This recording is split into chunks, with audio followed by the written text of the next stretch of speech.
Donald Trump wants to be known as the man of peace. He wants the Nobel Peace Prize more than anybody.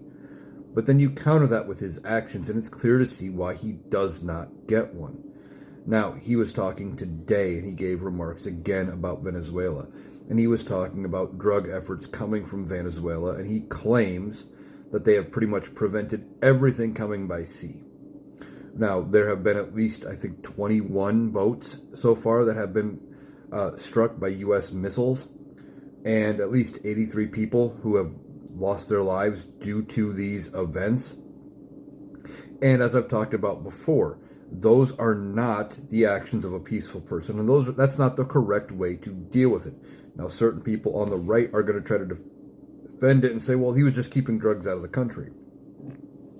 Well, if we knew where those boats are, the proper thing to do would have been to have the boat enter U.S. water, have the Coast Guard meet the boat, search it, seize any contraband, and then try the smugglers.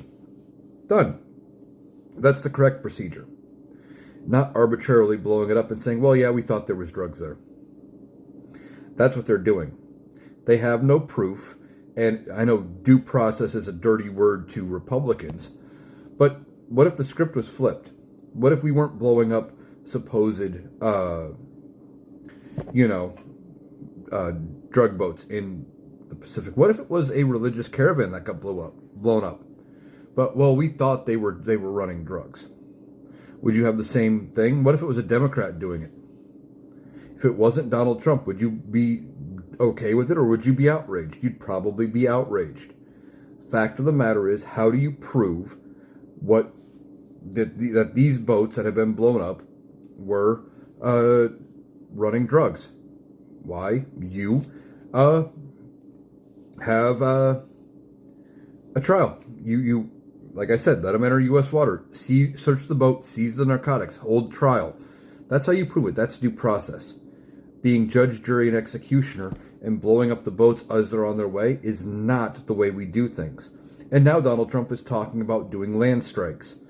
Now, he hasn't gone into a lot of detail on how he's going to stop drugs coming from Venezuela, which really aren't even happening, by doing land strikes, but he's talking about it again. Why is he ramping it up? Well, it's a show of force. He's been made to look weak recently, so he's trying to look like the tough man. And beyond that, it's a good distraction from the Epstein files. He's losing that narrative talk, and he's very upset about it. So, what is he doing? He's ramping up things with Venezuela. It's all a distraction. That's all it is.